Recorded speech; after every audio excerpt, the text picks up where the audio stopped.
Bienvenidos a todos, gracias por estar nuevamente en este Construyendo Juntos para el mes de febrero, gracias por estar presente durante este evento. Hicimos una muy buena convocatoria para todos ustedes, para que puedan estar el día de hoy con nosotros.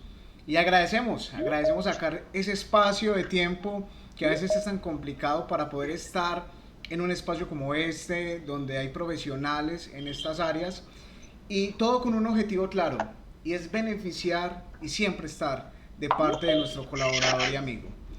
Agradecemos a todos por estar disponibles durante este momento y queremos realizar algunas indicaciones para que nos vaya bien en esta charla.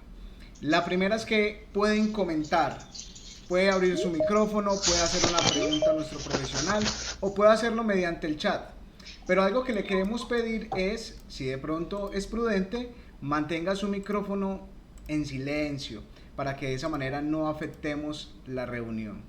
Pero si quiere de pronto alzar la mano, dar un comentario, incluso hacer una pregunta, está en todo su derecho, es el espacio adecuado para hacerlo. Así que lo invitamos a que lo pueda realizar. Adicional, lo puedes también hacer en el chat. Excelente. Si de pronto tiene Pero alguna hay pregunta, lo de podemos tres dejar en el chat. que mandan Lo podemos dejar en el chat y de esa manera podemos resolver esa inquietud que de pronto haya traído a este evento. También queremos recordarles que si nos siguen en Facebook, Instagram o en YouTube, van a tener la posibilidad de que les llegue estos comunicados que mes a mes vamos sacando y no se podrán perder entonces ninguno de ellos. Adicional, esta charla va a quedar guardada en nuestro sitio de internet cross.co. En la sección del blog va a quedar esta charla. Así que si tiene algún compañero, algún amigo que haya querido asistir y no haya podido, lo invitamos a que usted lo dirija a ese sitio web y se pueda beneficiar de la información del día de hoy. Al final del evento vamos a compartir un link. El objetivo de él es poder calificar cómo nos fue en este evento y de esa manera también retroalimentarnos. Qué bueno es saber qué temas son interesantes para ustedes. Eso nos ayuda a programarnos mejor y de esa manera poder dar charlas de mayor interés. Pero para hacerlo necesitamos sus comentarios. Y si lo hace, pues deje los datos allí y de esa manera vamos a compartir un certificado de asistencia. A veces nuestros líderes desean analizar y recibir ese certificado de parte de nosotros, demostrando, uno, que nos capacitamos y que para nosotros es importante para ser mejores profesionales cada día. Y segundo, justificar el tiempo que dedicamos, obviamente, a este tipo de momentos y de programa. Entonces, estamos ya listos para iniciar. Un muy buen preámbulo el que hemos tenido antes de comenzar. Y tenemos un placer de tener al señor abogado Rubén Darío Barrientos, un amigo de la casa, que siempre ha estado durante varios momentos con nosotros en estas charlas. Aprovechémoslo, ojalá puedan extraerle todo ese conocimiento que él tiene y toda la información que él tiene les va a servir a ustedes como grandes líderes de las empresas que ustedes manejan y en las que están actualmente. Y qué bueno es que mediante el conocimiento que él nos transmita poder contribuir al cuidado de los colaboradores. Ese es el objetivo que tenemos, cuidar a nuestros colaboradores, darles lo mejor para que ellos se sientan cómodos y seguros en cada una de las organizaciones. Así que, no siendo más, damos inicio entonces a este Construyendo el mes de febrero y esperamos que le saquen el mayor provecho posible.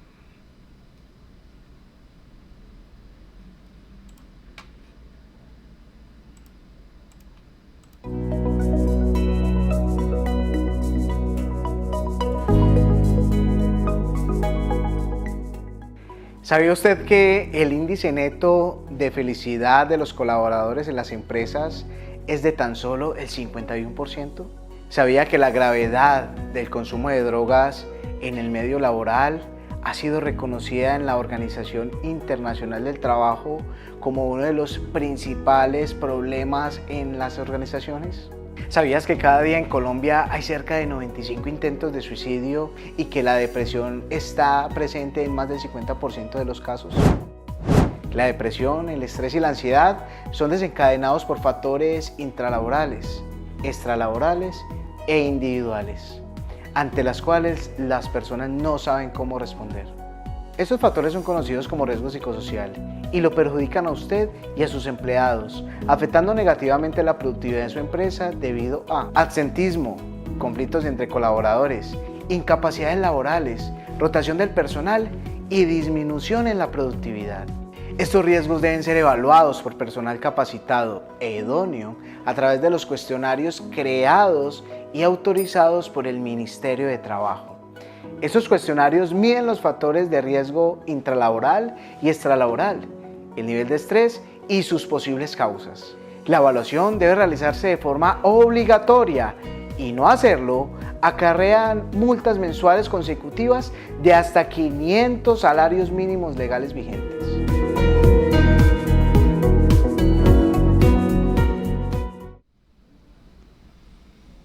Con un muy especial saludo para todos y un agradecimiento a Cross por depositar la confianza en transmitirles a ustedes los conocimientos mejores que tenemos y compartir una serie de asuntos legales a través de alertas, de claves.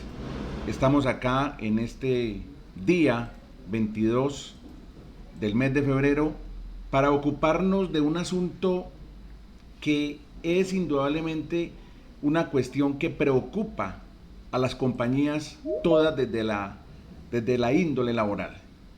¿Por qué? Porque la estabilidad ocupacional reforzada, tema del cual hoy nos ocuparemos, pero anotando que no miraremos aspectos de estabilidad reforzada como cabeza de familia, como fuero prepensional, como maternidad, sino desde el ángulo del fuero de salud. Es un asunto difícil de abordar porque no tiene la situación absoluta de definirse, y si nosotros somos absolutamente claros, no encontramos en el Código Sustantivo del Trabajo normas al respecto. ¿Qué ocurre entonces? Nos orientamos desde la jurisprudencia y desde la doctrina para poder recorrer este camino que se ha vuelto repetitivo en las compañías, y uno advierte que cada empresa se siente lastimada y con conceptos de que estamos muy de malas, que tenemos aquí algunos trabajadores enfermos, y uno cree que es la única. No, cada empresa tiene trabajadores enfermos, cada compañía tiene personas incapacitadas, y algunas incluso llegan a niveles de tener prácticamente un mini hospital por la pluralidad de trabajadores que ya se convierten, más que en colaboradores, en pacientes. Entonces hoy tendremos la cuestión de la estabilidad ocupacional reforzada, y ustedes observan que tiene un IN a la izquierda. ¿Por qué ese IN? Por lo inseguro, por lo precario del concepto, porque para mí puede haber estabilidad ocupacional reforzada, pero para otra persona no. Para un abogado un concepto, para el otro uno divergente. Entonces, lo que vamos a hacer hoy es un ejercicio de aproximación a la figura, porque reitero, solo el juez, a través de su decisión, determina si la hay o no la hay.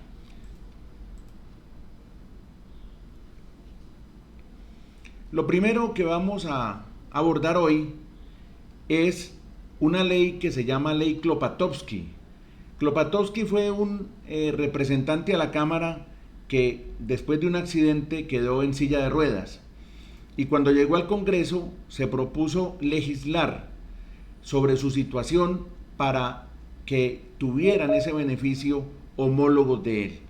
Y ahí surge la Ley 361 del año 97, conocida como Ley Klopatovsky, donde empieza a hacer una definición en uno de sus artículos de lo que es situación de discapacidad. Y entonces la filosofía de esa ley llevaba a que ninguna persona en situación de discapacidad podría ser despedida o su contrato laboral terminado, salvo que mediara autorización del Ministerio del Trabajo. ¿Eso qué hacía inferir? Que no se trataba de un derecho absoluto, porque esa expresión, salvo que medie, hacía que no fuera absolutamente único e irreversible el concepto. Y allí, en el año 97, se empezaba a abordar el asunto de lo que era la discapacidad. Pero el año pasado, una sentencia de unificación, la 1152 de 2003, reevaluó el criterio de discapacidad. Quiero manifestarles que a través de sentencias de unificación, el asunto de la estabilidad reforzada ha ido tomando cuerpo y forma, porque se ha vuelto tan protuberante y repetitivo el asunto que ha llevado a sentencias de unificación para evitar las aisladas que teníamos antes. Entonces, esta sentencia definió la discapacidad. ¿Qué es discapacidad? Y entonces dijo que se configura cuando hay deficiencia física, mental, intelectual o sensorial a mediano y largo plazo. Y a la vez dijo que es deficiencia. Dijo que deficiencia era aquello que era relativo a los problemas en las funciones estructurales corporales, tales como una desviación significativa o una pérdida. Entonces, encontramos un primer prisma de lo que es la discapacidad. Nos dijo deficiencias físicas, mentales, intelectuales o sensoriales. Dijo, hay un segundo aspecto a considerar. Discapacidad también es la existencia de una barrera para el trabajador de tipo actitudinal, social, cultural o económica. Barrera para el trabajador. Entre otras, que al interactuar con el entorno laboral le impida ejercer efectivamente su labor en condiciones de igualdad. Entonces viene, el primero es físico, lo reflejamos, lo retratamos claramente. El segundo es ya barrera actitudinal, social, cultural, económica. Segundo criterio de la sentencia de unificación para hablar de discapacidad. Y continuó la sentencia de unificación. Dijo, hay un tercer elemento, es que ello sea conocido por el empleador al momento del despido, a menos que sea notorio el caso. ¿Por qué? Porque el hecho notorio no requiere prueba. Si el hecho es absolutamente notorio, pues no necesitamos que la notoriedad abunde, porque ya está pública. Entonces dijo, conocido el hecho por el empleador. Miren la importancia. En caso de que el trabajador logre demostrar estos elementos, opera una presunción, el despido discriminatorio en contra del empleador, quien para poder desvirtuarlo tiene que decir, yo demuestro que hice ajustes razonables o no pude hacerlos porque eran inalcanzables o excesivos, o hay una configuración o causal de una justa causa de terminación. Cuando una persona está navegando las aguas de la discapacidad, no es que sea intocable, sí se puede hacer, pero bajo circunstancias que ya empezamos a mirar, como un permiso del Ministerio del Trabajo. Vamos a las importancias en este preámbulo, como comenzamos hoy, frente a lo que es la discapacidad como criterio, que fue un cambio en la sentencia de unificación. Importante primero, la primera precisión es que se realiza en esta sentencia es el abandono del porcentaje de pérdida de capacidad laboral del 15% al menos como un criterio para saber quien estaba en beneficio de la garantía.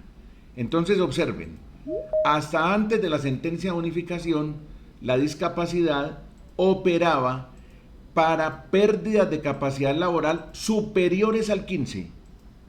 Ya la sentencia dijo, porcentaje no me juega para nada. En absoluto me juega el porcentaje.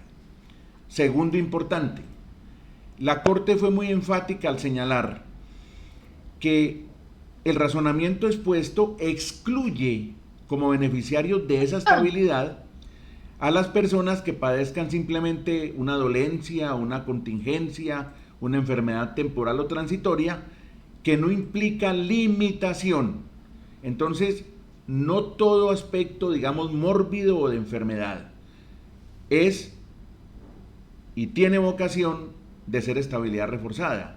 Yo puedo tener transitoriamente episodios de migraña, por ejemplo, que son dolencias o alteraciones o enfermedades temporales, pero eso no implica una limitación realmente a mediano o largo plazo.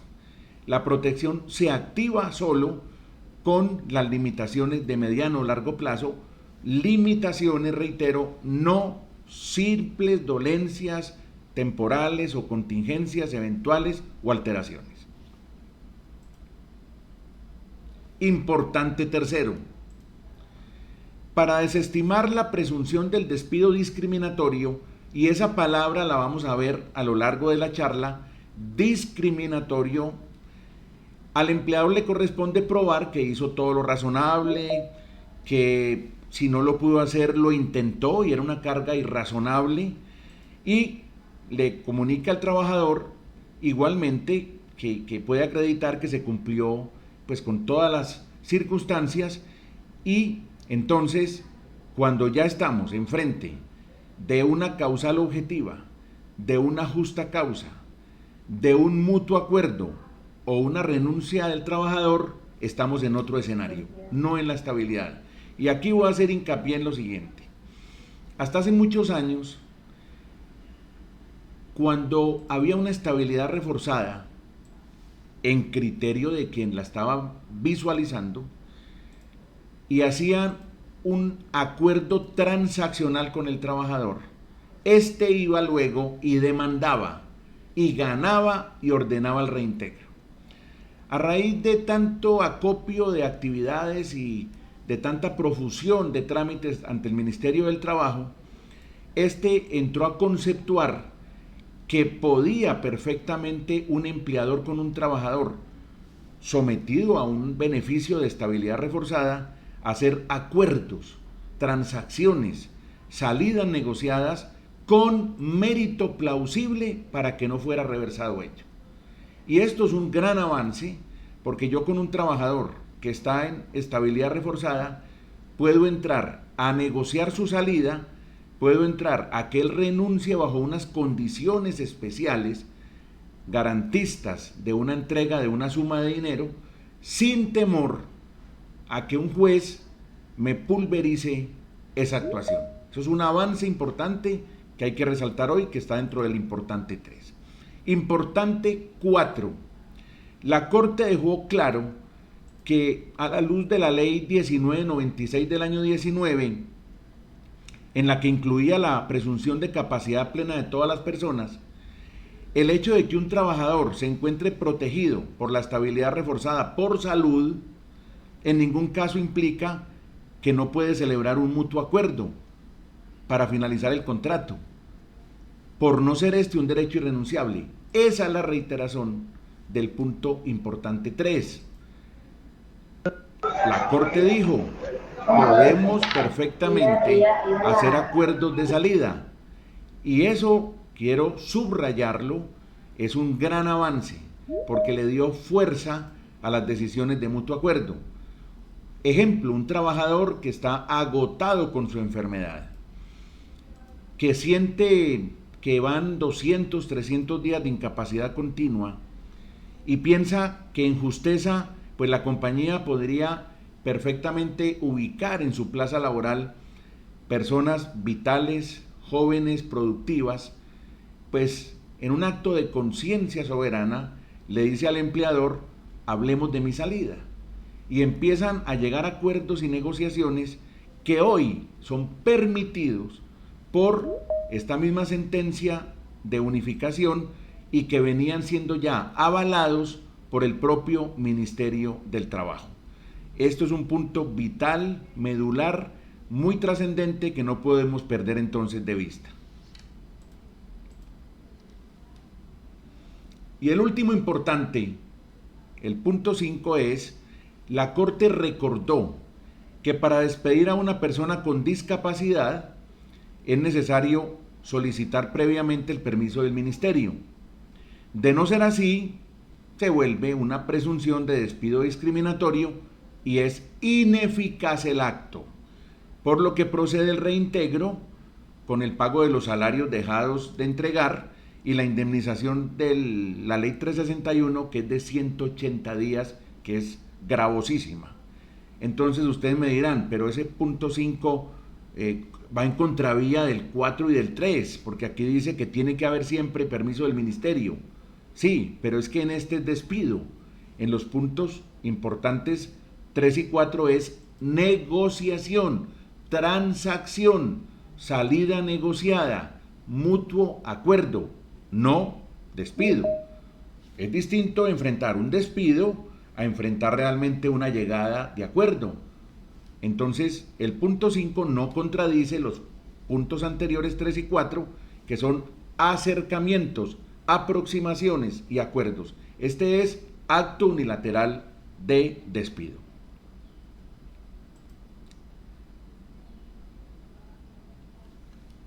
Quiero también, antes de entrar a toda la parte central de alerta, de las claves, de los truquitos, de lo haga o no haga, quiero referirme a una sentencia también muy importante, que es la T094 de abril del año 23. La Sala Primera de Revisión de la Corte Constitucional, paréntesis, ustedes saben muy bien que todas las tutelas van a revisión y la Corte en ese asunto selectivo, pues mira cuáles pueden ser materia jurisprudencial importante y cuáles son de rutina sin interés ni valía. Y resulta que en esa sala primera de la Corte, en una tutela, se refirieron a la estabilidad reforzada de personas en debilidad manifiesta por salud. Y entonces, de una vez, la Corte dijo, ¿qué es la tal debilidad manifiesta? Hablemos de eso, dijo la Corte.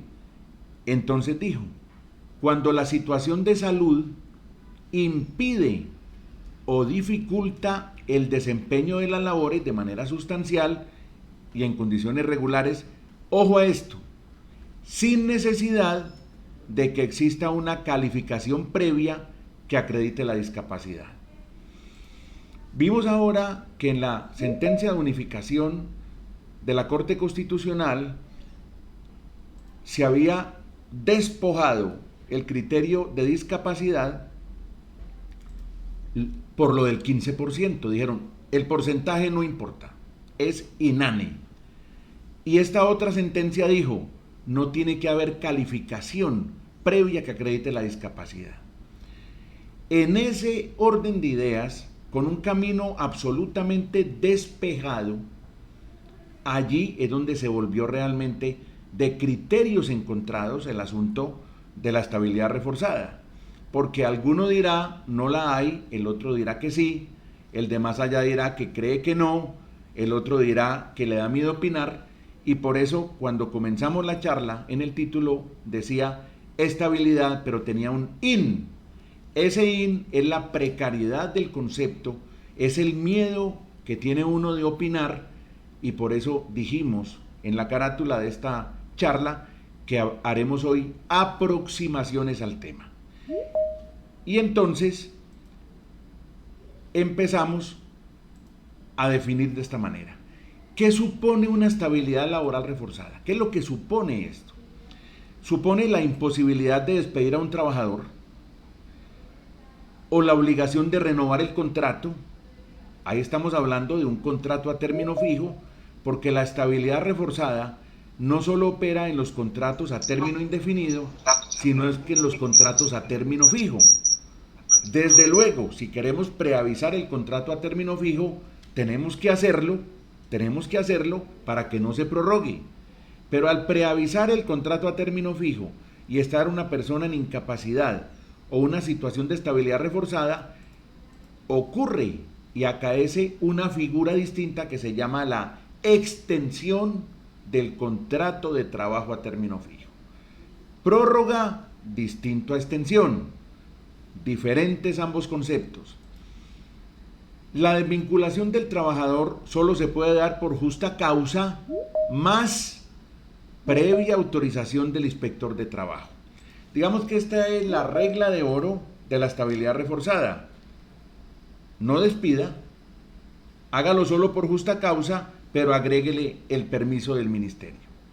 Pero con los criterios que vimos ahora, importantes 3 y 4, vimos que yo puedo entrar a negociar el trabajador, al mutuo acuerdo llevarlo y a una salida negociada. Eso es excepción permitida no solo por el Ministerio del Trabajo, sino también por la sentencia de la Corte que vimos hace unos minutos. Carga de la prueba. Se presume que el despido se dio a causa de la debilidad manifiesta del trabajador en estos eventos. Hay una presunción.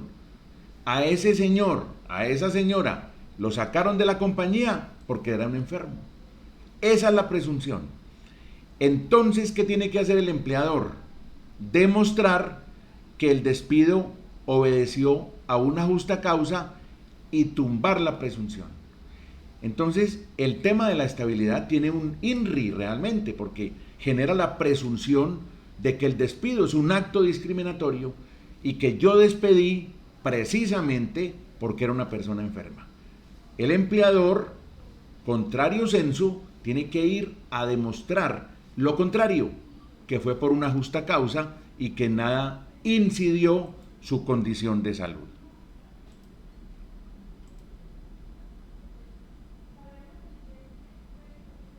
¿Cuáles son los presupuestos de la estabilidad reforzada según la Corte Constitucional?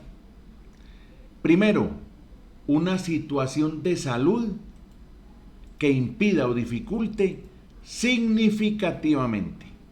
¿Para evitar qué? Esos episodios, hechos transitorios y superables. No, significativamente el normal y adecuado desempeño. Es una situación que impide, definitivamente da al traste con su actividad de trabajo. Que sea conocida por el empleador previo al despido. Nada de hechos fantasmas ni ocultos. Lo debe conocer el empleador. Es un hecho sabido en la empresa, no solo por el empleador, sino por los colaboradores del entorno del trabajador. Y tercero, que no exista una justificación suficiente para la desvinculación.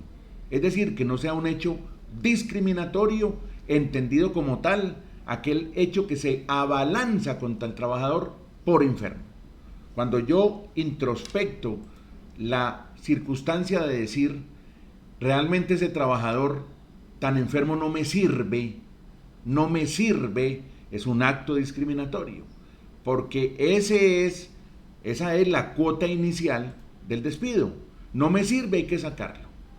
Ese pensamiento que pasa por la cabeza de todos nosotros y por el entendible razonamiento de las empresas, tiene que hacerse muy bien, porque es muy fácil caer en una estabilidad reforzada con reintegro, en un acto de despido discriminatorio y en una presunción de que el despido es por razones de salud.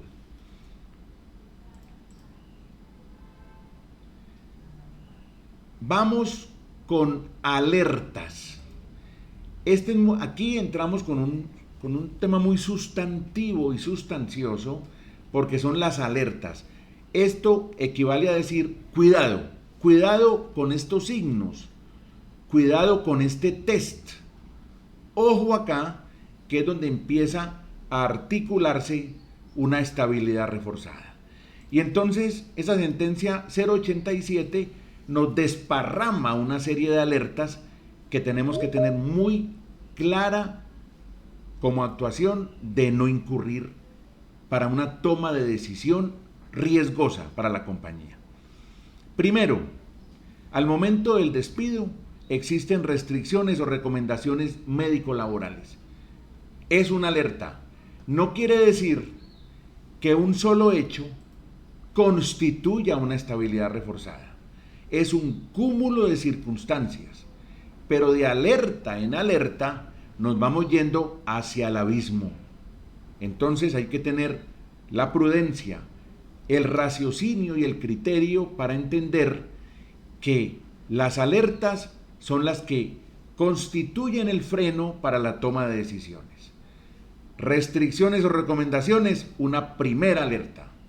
Segunda, incapacidades muy cercanas a la terminación del vínculo laboral por el mismo código o conexos. Es claro el asunto. Yo tengo un trabajador con una incapacidad por un esguince, otra incapacidad por una cefalea, otra incapacidad por un problema de un dedo de la mano derecha y otra incapacidad por una amibiasis. Y fueron en el último tiempo. Sí, son cercanas, son recientes, pero por códigos diferentes. No tengo miedo. No hay alarmas, no hay alertas. ¿Por qué? Porque tienen que ser por el mismo código. Tenemos un ejemplo. Manguito rotador, manguito rotador, manguito rotador, manguito rotador. O manguito rotador, codo de la mano o del brazo, antebrazo, manguito rotador, antebrazo. Están sus códigos conectados en la ruta del manguito rotador con efectos colaterales, por ejemplo. Eso es diferente a códigos distintos. Entonces ya tenemos restricciones o recomendaciones y le sumamos incapacidades cercanas por el mismo código. Cuando decimos cercanas, estamos descartando de plano las incapacidades del año 2014. Esas no van a jugar papel determinante. Y entramos a una tercera alerta. En el examen médico de retiro se advirtió de la enfermedad. Es decir, se corrobora el hecho. Es una circunstancia posteriori en favor del ex trabajador en ese momento, porque hablamos de examen de retiro, pero que nos lleva a una angustiante posición. Otra, hay un diagnóstico médico de una enfermedad en el último mes previo al despido. Enfermedad, un tumor, una masa cerebral, un cáncer incipiente, una situación crítica. Entonces, determinan una enfermedad reciente. Hay incapacidad y generan recomendaciones. Ahí vamos en ese trípode hacia una situación delicada que nos hace advertir que tenemos que tener razonamiento muy claro. Otra, un accidente de trabajo previo con incapacidades antes de un despido. Los accidentes de trabajo tienen una connotación muy especial. Es que llaman más la atención que la enfermedad general. Si hay un accidente de trabajo con una cauda de incapacidades, pongámosle cuidado al tema, porque es que ese se va a sumar arriba a las incapacidades, a las recomendaciones. Entonces vamos allí en una situación de zona gris, peligrosa y riesgosa. Otra alerta, estamos hablando, estrés laboral que depara quebrantos de salud físicos y o mentales.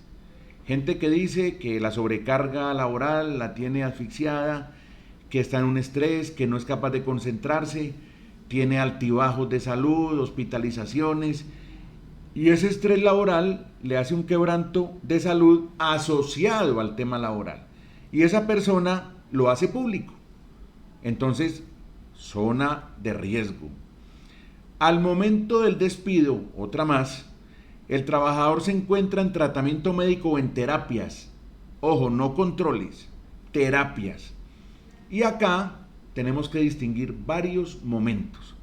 Hay trabajadores que dicen que tienen una cita médica el 24 de marzo. Una cita médica no es señal de alarma, porque una cita médica puede ser para revisión o para mirar algunos aspectos que estaban previstos en el tratamiento. Pero cuando yo digo que a ese trabajador le faltan 12 terapias, o que ese trabajador está en tratamiento médico que tiene que ir donde el especialista semanalmente a una cantidad de procedimientos, estamos en zona absolutamente de riesgo. Y si empezamos a coger el test y a decir recomendaciones, sí, incapacidades cercanas, sí, existe diagnóstico de enfermedad, sí, estrés laboral, él lo manifiesta, sí, hay tratamiento médico, terapias, ahí vamos mal para la decisión que queremos tomar, porque se está consolidando una verdadera estabilidad reforzada que, repito, no la determina ni el abogado, ni el consultor, ni el empleado, pero sí, al aproximarse a ella, implica y conlleva pausa, análisis, consulta y razonamiento. Y seguimos con las alertas. El trabajador, antes del despido, informó al empleador que su bajo rendimiento era por un problema de salud, y cuando se da el despido la enfermedad está vigente. Ese trabajador viene hablando en la empresa de que su situación de salud está incidiendo en el trabajo, y entonces le mezclan cosas como estas. Su situación de salud hace que tome una cantidad de medicamentos que le dan sueño, no hay otros, entra a trabajar agotado, duerme mal en la noche, en el día trata de dormitarse, y él empieza a hablar del problema de salud y lo lleva al escenario de trabajo. Otra alerta, hay una enfermedad notoria. El trabajador va todos los días siendo un cotero, entonces empieza a ir enyesado, empieza a ir con unas muletas, y usted empieza a ver y todo el mundo dice, pues el muchacho está fregado de esa pierna, está fregado de esa mano. Ya es notorio el hecho, ya es vox populi en la compañía. Y el último, que es como alerta, que se despide al trabajador porque sale muy frecuentemente al médico. Entonces empieza a causar eso algún malestar en ciertos empleados de la compañía, donde dicen que ese trabajador se mantiene donde el médico, que ni le creen, que eso debe ser mentiras, etc. Y esa es otra alerta. Cuando yo cojo este test, que lo podríamos llamar de aproximación, y empiezo a mirar que esta sí, esta no, esta sí, esta no, y digo hay 6, 7, 8 causas de alerta, la decisión no es tan simple, la decisión debe meditarse y sopesarse, porque lo más seguro es que estemos incursos en una cuestión de estabilidad reforzada, que tengo que repetir durante todo el tiempo, solo determina el médico.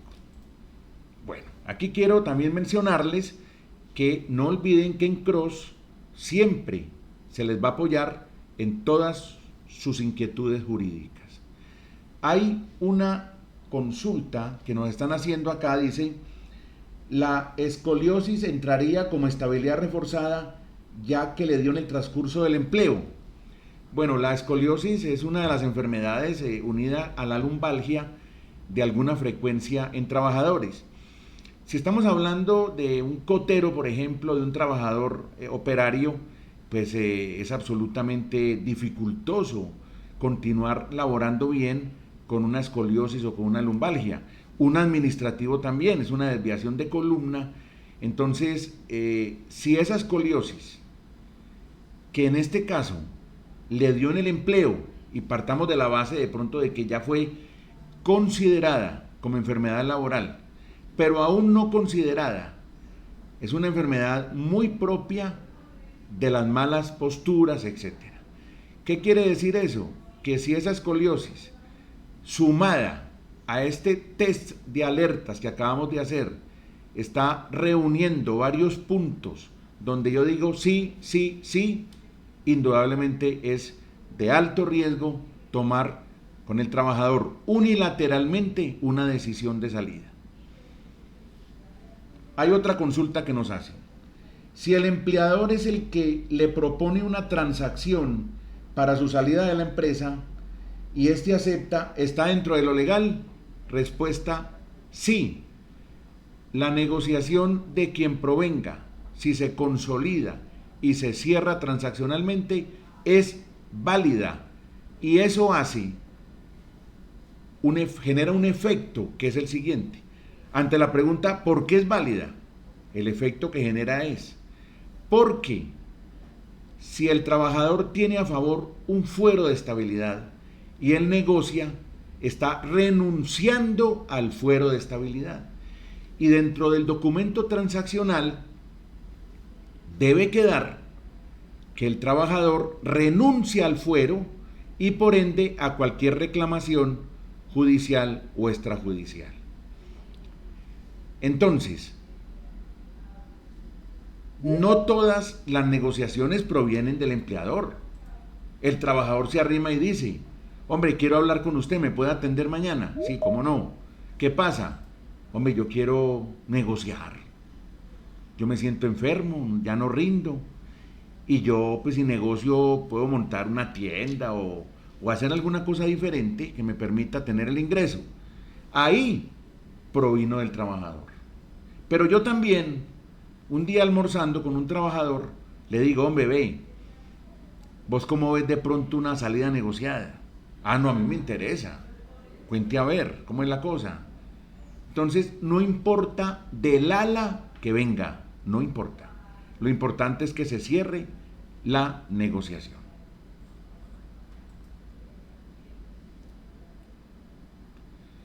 Muy bien, allí teníamos las alertas. Vamos a las claves. Primero,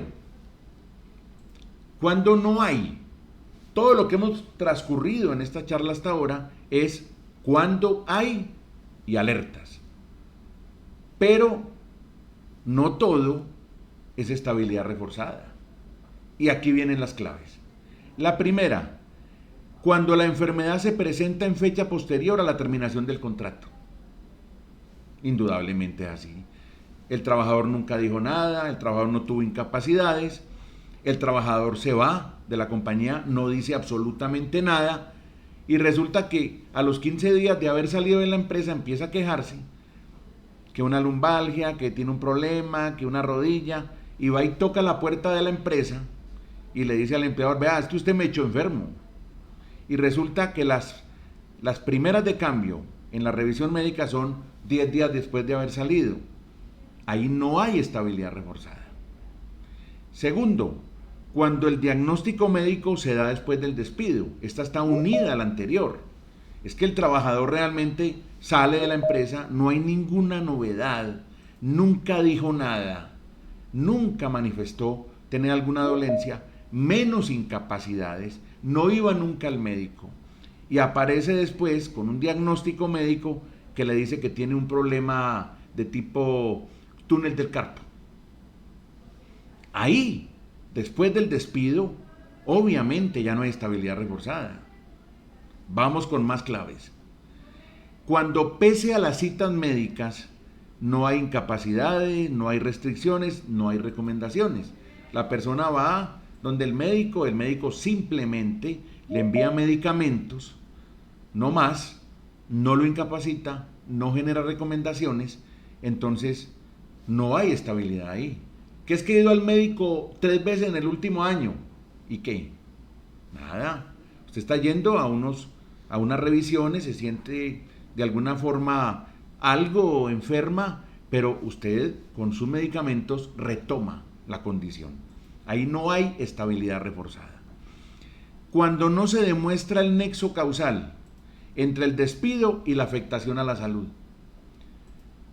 Hay una presunción de que el despido es discriminatorio, pero no demuestra al trabajador que ese despido o terminación del contrato fue por su salud.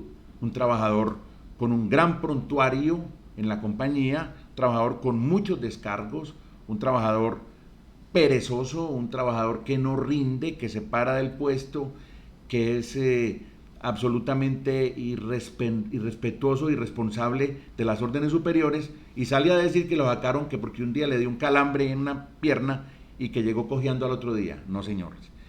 Cuando no se demuestra que hay nexo causal entre el despido y la afectación a la salud, tampoco hay estabilidad reforzada.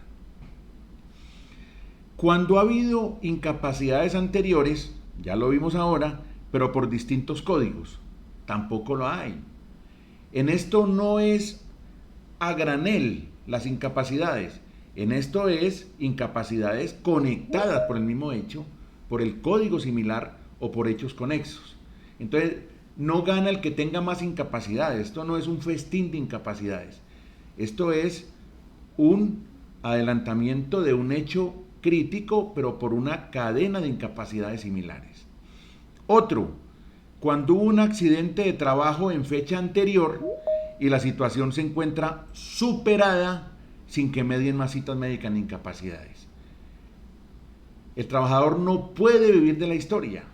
Hombre, que es que hace 7 años tuve un accidente violento, casi me mato, estuve en la UCI 20 días, pero que el trabajador se recuperó completamente con una cirugía y una reconstructiva que le hicieron, nunca más volvió al médico, nunca tuvo incapacidades y sale a decir que es que lo están echando cuando él tiene estabilidad reforzada y es un accidente hace 7 años. Eso no es estabilidad reforzada.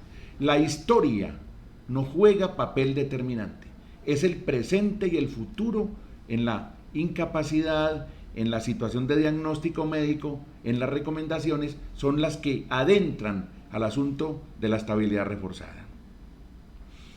Cuando las recomendaciones o restricciones sean para la vida y no para la actividad laboral.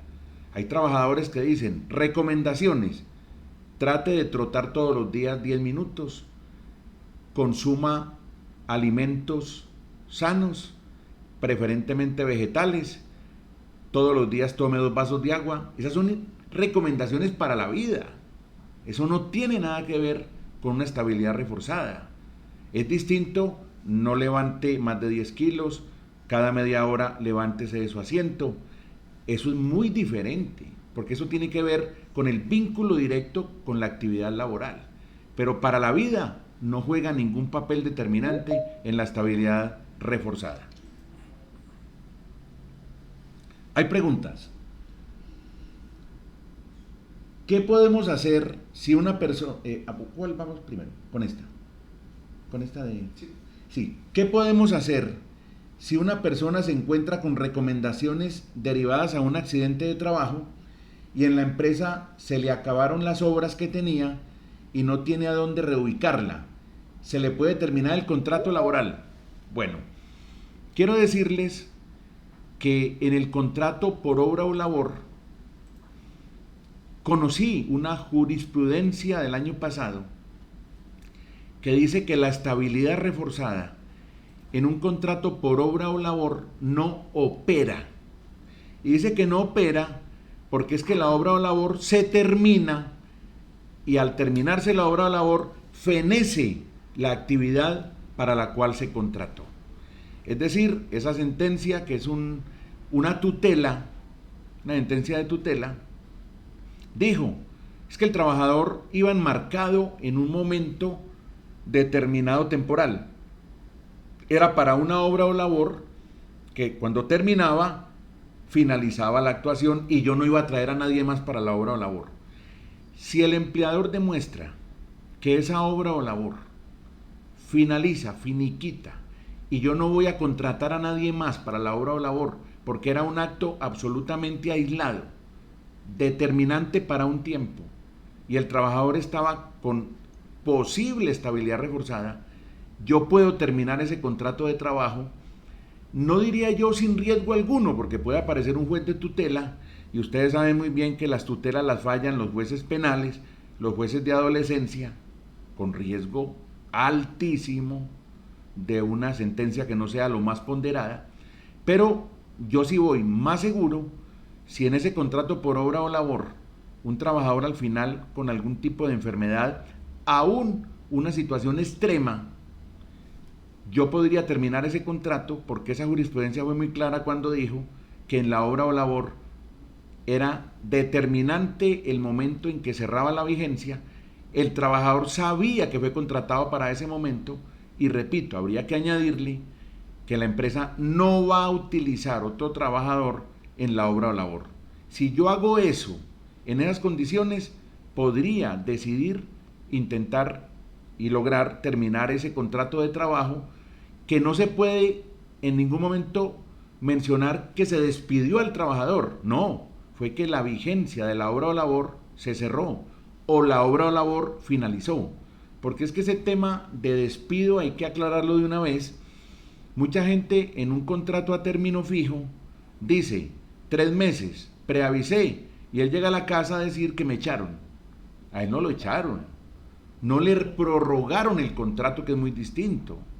En un contrato por obra o labor dice, por ejemplo, instalar 400 baldosas. Cuando llega a la 400 el contrato se acaba y no tengo que preavisar. Y llega a la casa y me echaron. A él no lo echaron. En absoluto lo despidieron. Con él lo que pasó fue que ese contrato por obra o labor finalizó su objeto y propósito. Entonces, la obra o labor, que es un tema muy controversial, ya empieza a tener sentencias y jurisprudencia de que puede cerrarse el contrato siempre y cuando el empleador demuestre que no utilizó otra persona para hacer lo mismo. Tiene condiciones, pero sigue siendo un tema controversial. Lo que pasa es que ya empiezan a asomarse algunas jurisprudencias que antes no ocurrían. Hay más preguntas. Buenas tardes. ¿Nos puede indicar cuál es la sentencia, la de la finalización de contrato por obra o labor? Bueno, esa sentencia de obra o labor es una sentencia del año 23. Gracias. Sí, yo voy a devolverme acá porque les voy a decir cuál fue la que habló de eso. Sí.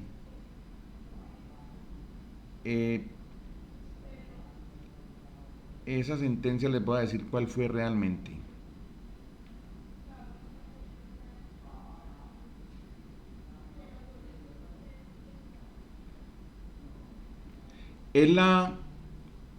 Es esta, la 094 de abril del 23. Ahí se hizo esta mención. Y hay otra local, que pues no la tengo acá, pero yo la evalué. Es una sentencia que hubo de una acción de tutela acá en Medellín. Esa podría luego decirles cuál fue la sentencia, una sentencia de tutela de un juez de acá de la ciudad. Bueno.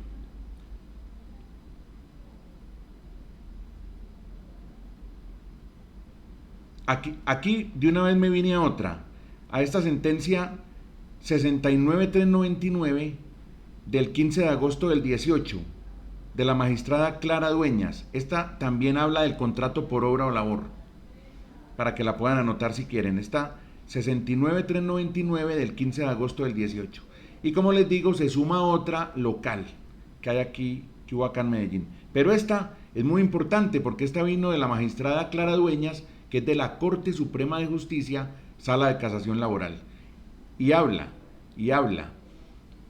de que el contrato por obra o labor, dado que si la obra termina, irremediablemente termina el contrato, incluso si el trabajador alegara la existencia de una condición que lo haría merecedor a la estabilidad. Esta nos está indicando que es que el contrato estaba irremediablemente para una fecha o para una actuación determinada. El trabajador, aún alegando que es merecedor de una estabilidad, hay una primacía del cierre de vigencia del contrato frente a la situación, únicamente para contratos por obra o labor. Bueno, voy a regresar donde íbamos.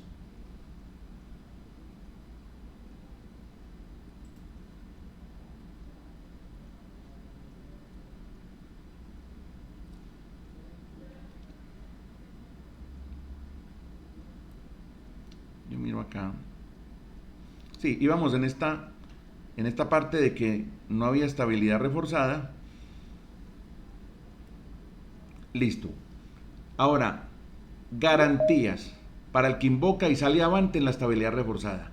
Quien triunfa en la estabilidad reforzada, ¿a qué derechos tiene a favor? Entonces, primero, se decreta la ineficacia del despido o la terminación del contrato. Consecuencialmente, hay un reintegro.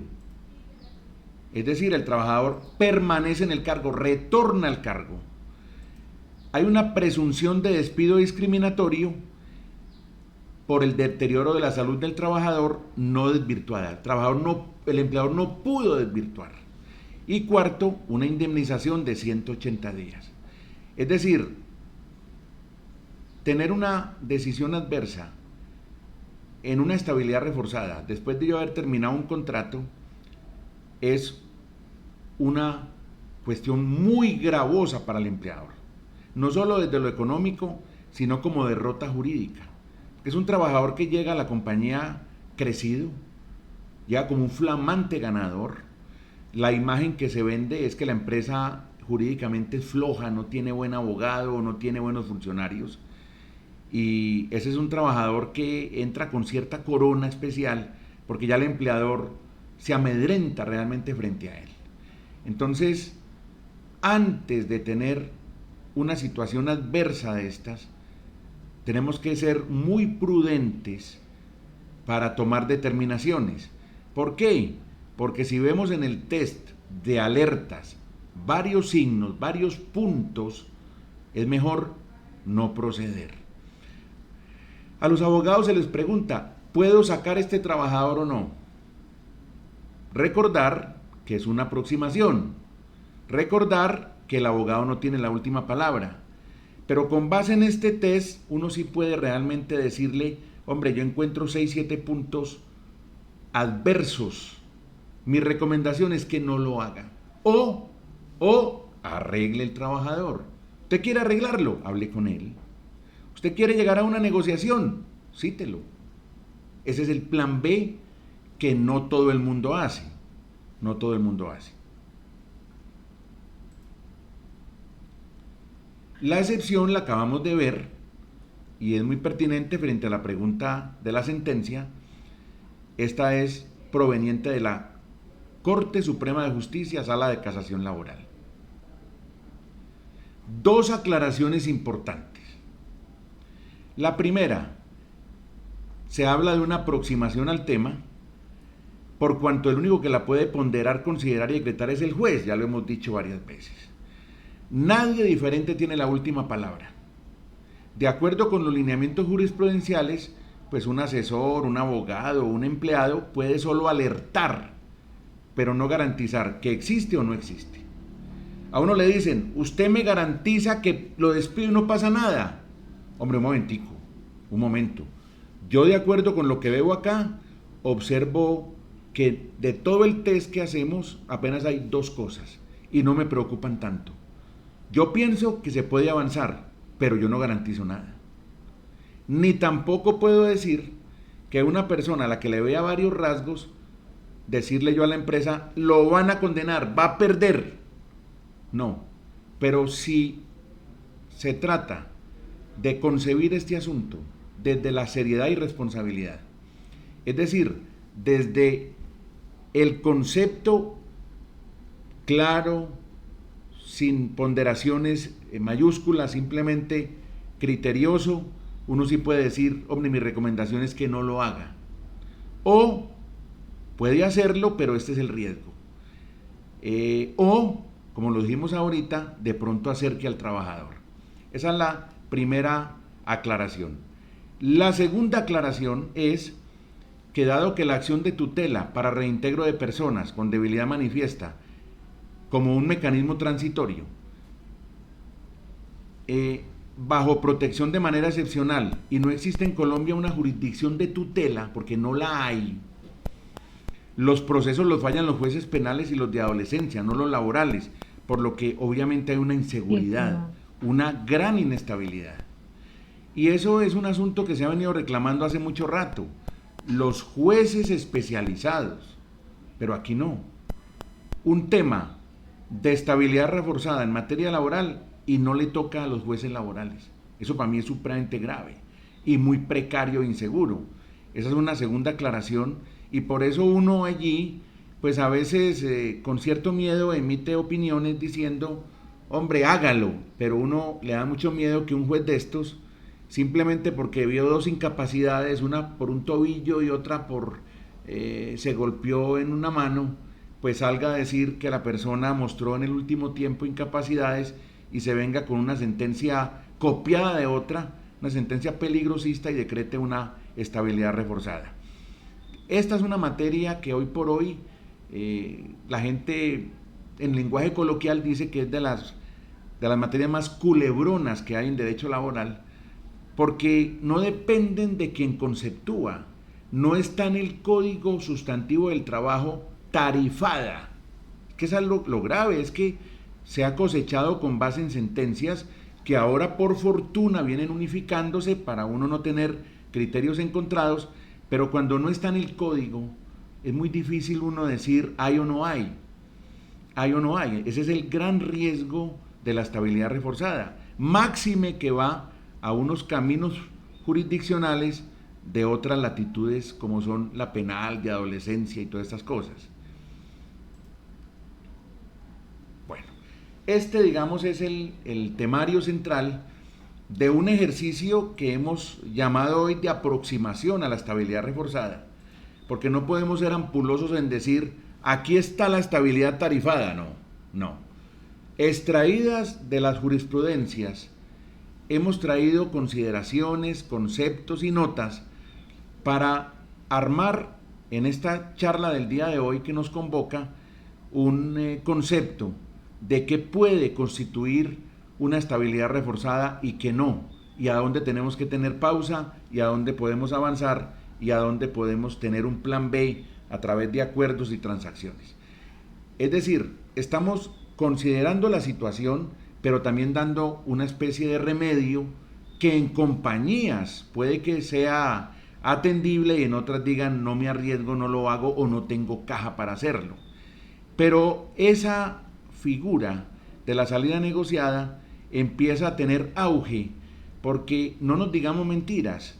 Hombre, para una compañía que tenía un trabajador o una trabajadora en unas condiciones impecables por muchos años y viene enferma hace 1 año y medio, pues no hay duda de que hay un aprecio por el trabajador, pero yo empiezo a preocuparme de la productividad y yo empiezo a decir, hombre, si tuviera acá una persona vital, ¿cuánto nos rendiría el trabajo? ¿Cómo hiciéramos con esa persona?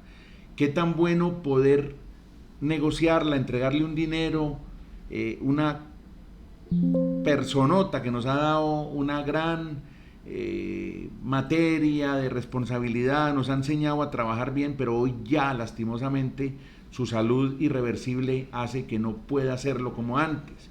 O trabajadores que en último tramo pues tienen una situación de salud donde yo digo, hombre, sí, son pensamientos que no son, digamos, de mala fe del empleador, pero son pensamientos apenas comunes, apenas esperados.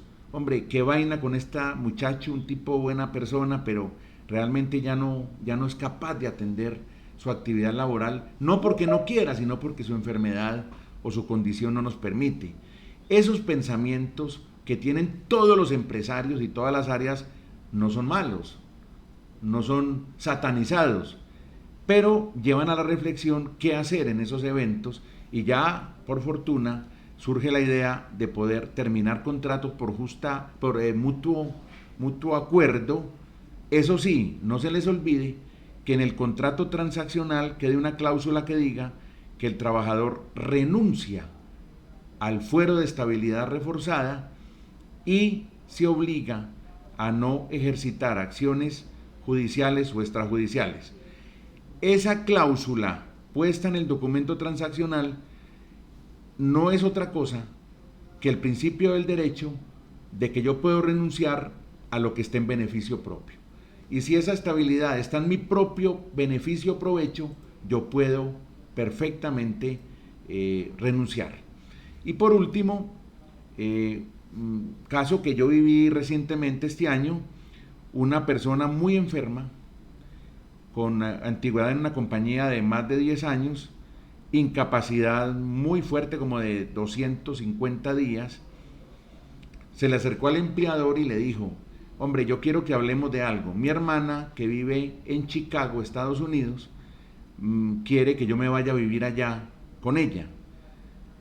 Por favor, tratemos de negociar y yo me voy de acá, yo le firmo lo que usted me indique y considere necesario, y se llegó a un nivel de entendimiento. Entonces miren que esa persona tomó la iniciativa y salió del país, ya negoció, le dieron un dinero y se fue tranquila, aunque enferma, pero renunciando a su estabilidad reforzada, porque en la balanza ella puso que era más importante estar allá con su hermana en Estados Unidos que estar acá sosteniendo una situación mental bastante compleja, como es no poder laborar por una enfermedad. Hay más preguntas, Steven. Si tenemos un trabajador que tiene sesiones de terapia pendientes desde hace 2 meses, pero es él quien dilata el proceso para asistir a ellas, en caso de que se finalice el contrato, ¿puede haber algún riesgo de tutela? Bueno, ya sabemos que las terapias son signo de alerta, son signo de alerta. Hay trabajadores de toda índole, hay trabajadores acuciosos con las citas médicas, hay trabajadores que se quedan rezagados, hay trabajadores que cancelan una terapia para que se prolongue, entonces dilatan. Vamos a esta respuesta. De por sí, la terapia es signo de alerta, de por sí, número 1. Sobre todo cuando tiene una serie encadenada de más sesiones en adelante. Tendría que probar el empleador que él está dilatando completamente esas terapias, pero para saber cómo tratamos esta circunstancia, tendríamos que mirar perfectamente si ese trabajador, además de las terapias, está acompañado de otras alertas. Entonces ya diríamos, tiene 3 alertas, 4 alertas, 5 con la terapia, y allá habría freno, o si no tiene más, de todas maneras, las terapias son de riesgo alto en un juez de tutela, y tendríamos la carga de la prueba de demostrarle al trabajador que está alterando las fechas simplemente para permanecer en la compañía en condiciones no deseadas. Pero es indudablemente de alarma el tema de las terapias. No hay claridad en decir que si él está dilatando podemos proceder, porque puede que no demostremos eso, puede que él demuestre que hubo una cancelación, que el médico tal cosa, que él fue a la terapia y que había un taco, bueno, cualquier cosa. No es fácil demostrar. La terapia es signo de alerta, pero sumada a las alertas como tales que vimos ahora, puede ser freno en seco. Otra pregunta, si tenemos un trabajador, según esta negociación, se realizaría por medio de un abogado laboral e igualmente se debe notificar al ministerio. Bien, bueno, el abogado laboral lo que va a garantizar es una asesoría, que el documento sea blindado. Hay empresas que tienen unas áreas de gestión humana muy diligentes, que ya han tenido experiencias pasadas en hacer documentos transaccionales, y digamos que el documento en sí, si la compañía siente confianza en hacerlo o tiene modelos, pues está bien. Si consulta al abogado laboral, pues también está extraordinariamente correcto. Y no hay que enviarlo al ministerio, no hay que enviarlo al ministerio. El documento por sí solo, con la transacción, con la claridad del acuerdo, con la renuncia del trabajador al fuero de estabilidad y con la renuncia del trabajador a no reclamar, es un documento que, si hay una demanda del trabajador, yo excepciono transacción y tumbo la demanda. No hay que ir al ministerio entonces. Otra, para terminar un contrato de un trabajador con estabilidad por terminación de obra o labor, es necesario solicitar permiso al ministerio. Bueno, ahí vuelve el debate y la dinámica que hemos visto de que toda esta estabilidad son desarrollos jurisprudenciales. Según las sentencias que ahora comentamos, en los contratos por obra empieza ya a perfilarse la posibilidad de terminar los contratos, aún con presunta estabilidad reforzada, si ya se ha terminado la actividad y yo demuestro que no voy a darle continuidad a ese contrato por obra o labor con nadie, porque hay una sustracción de materia. Si yo voy al ministerio, que es una posibilidad para el contrato por obra o labor, pues lo más seguro es que el ministerio niegue, porque el Ministerio del Trabajo pues tiene un criterio mucho más proteccionista, y en materias de estabilidad reforzada, cosas que yo conozco y haya visto, pues prácticamente en todas ha negado la terminación de los contratos, no solo por obra sino por otros, porque hay un proteccionismo alto. Si uno va al ministerio y niega contrato por obra o labor, seguramente le niegan la autorización. Entonces, si es con la jurisprudencia, pues podríamos proceder, pero hoy todo no está muy definido porque son ya hechos aislados que están presentando. ¿Qué podemos hacer si una persona se encuentra con recomendaciones derivadas de un accidente de trabajo? Ya la vimos ahora, creo, y la empresa se le acabaron las obras y no tiene dónde reubicarlo. Y no tiene dónde reubicar. Estamos hablando de un contrato por obra o labor. La reubicación en el contrato por obra o labor no es como de su esencia, porque es que la obra o labor es, ya, terminó acá y hasta aquí nos trajo el río. Realmente en la obra o labor no hay como segundo tiempo, no hay horizonte más allá. En la obra o labor es ahí y ahí termina. Entonces debemos terminar ese contrato, aún con presunta estabilidad reforzada o no, pero en la obra o labor nosotros no pensamos en más, nosotros no pensamos en reubicar, nosotros no pensamos en que hay una nueva fase o etapa, no pensamos en que hay un otro sí para otras obras o labores, no, la obra o labor está en el espacio y en el tiempo bajo unos marcos piso-techo, ahí muere o no muere, pero en temas de reubicación no es de la esencia de la obra o labor realmente. Vamos a mirar, tengo un colaborador que no deja que se le termine la incapacidad en la EPS por dolor lumbar. Ya se terminó el proyecto donde estaba y sigue presentando a la empresa incapacidades de diferentes IPS, por lo que no se le ha podido terminar el contrato que lleva casi 5 meses en la casa recibiendo salario. Aquí dice que se terminó la incapacidad por la EPS y por lo que veo no le volvieron a dar incapacidades, sino que ya empezó a ir a las IPS a que le dieran incapacidades, pero realmente la incapacidad que determina un médico particular o una IPS pues tiene que estar luego avalada y transcrita por la EPS, porque es que una incapacidad de IPS pues me sirve como excusa inicial, pero yo tengo que transcribir esa incapacidad. Entonces ese trabajador que ya la incapacidad se terminó, pero ya está cogiendo realmente la costumbre de presentar incapacidades de IPS, pues tiene a la compañía en zozobra de 5 meses porque no sabe qué hacer. Realmente esas incapacidades hay que transcribirlas, no se pueden quedar ahí en la IPS ni en el médico del barrio ni en el médico particular, porque es que las que son válidas son las incapacidades finalmente de la EPS y da la impresión de que no le está dando. Ahora, lleva 5 meses en la casa, la compañía no sabe ya qué hacer, está preocupada, no, porque de todas maneras él le trae un residuo de prueba que es una incapacidad de IPS, pero allí habría entonces que hacer la sumatoria del test de alertas. Pero tener una incapacidad al momento, expedida por quien sea, es un signo de alarma. Yo no puedo llegar realmente a terminar como principio general un contrato con una incapacidad, pero es que esas incapacidades tienen que terminar en transcripciones, porque es que la IPS la entrega, pero entonces ahí no termina la cosa. Entonces, esta confusión que se presenta, pues lleva a una preocupación de la compañía y a una inestabilidad de la tal estabilidad reforzada. Es, ¿qué hago yo con un trabajador que me mantiene incapacidades, pero de IPS? Y repito, hay que sumarlo al test, a ver cómo nos da. Si hay varios puntos adversos, hay que estar quietos ahí, aún con esas incapacidades de la IPS. Pero esas incapacidades de la IPS no pueden quedar ahí, o se transcriben o no. Tiene que avanzarse en ese punto correcto. Otro, tengo un colaborador que no deja que se le termine. ¿Es el mismo o no? Sí, la misma.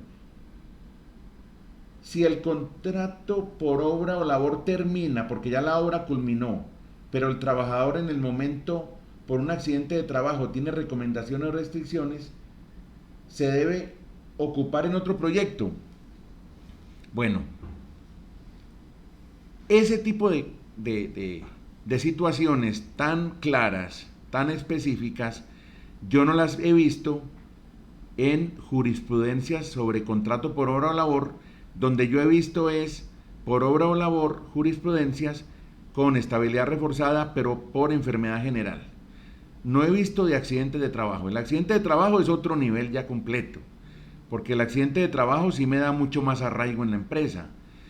Yo en ese caso, con un trabajador, por obra o labor, que finaliza su actividad, pero que tiene un accidente de trabajo, yo ahí sí me detendría y realmente buscaría acomodarlo en otro proyecto, pero anotándose que el contrato por obra o labor no resiste otro sí, no resiste modificaciones, es único. Habría que cerrar un contrato y abrir uno nuevo si vamos a reubicar, pero yo por otro sí no puedo actuar en obra o labor, porque eso es de un propósito único. Eso no es una cadena como en un contrato laboral o en un contrato civil donde yo puedo crear otros CIEs. Me parece, porque no he visto jurisprudencia con accidente de trabajo en obra, me parece que ahí yo me detendría en tomar decisiones de terminación de contratos.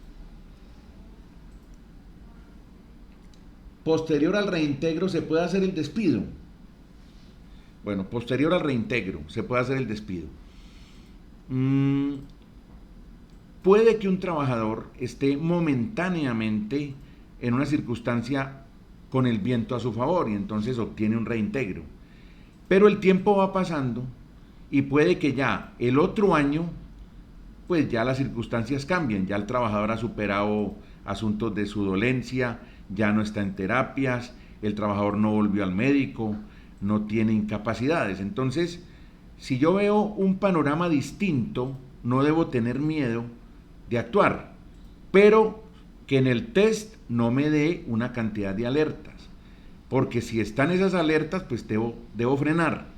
Lo cierto del caso es que en materia de enfermedad, de incapacidades, de dolencias, las épocas cambian. Por eso se dice que la estabilidad reforzada no vive de la historia. ¿Por qué? Porque el trabajador que hace 3 años estaba llevado, hoy es un deportista, hoy juega fútbol, camina, no volvió al médico. Entonces la historia no juega papel y por eso en esas jurisprudencias y sentencias de unificación se hablan en el último mes, en el último tramo, en la última época, para significar que el presente y el futuro son determinantes. La historia no juega papel en la estabilidad reforzada. Puede haber tenido hace 3, 4, 5 años incapacidades plurales, pero de nada sirve si la actualidad está superada y está absolutamente determinada como sana. Luego de negociar y firmar renuncia, ¿se hace una liquidación normal? Sí, una liquidación normal, luego de negociar y firmar la renuncia, claro. Esa liquidación va a ser al corte de la salida acordada con el trabajador y seguramente, porque ningún trabajador lo hará, si no ocurre una bonificación que se le entregue por parte del empleador, vendrá una bonificación extralegal, ley 50 del 90, imputable a cualquier título que conforma uno de los rubros de esa liquidación. Entonces la respuesta es sí, se liquida.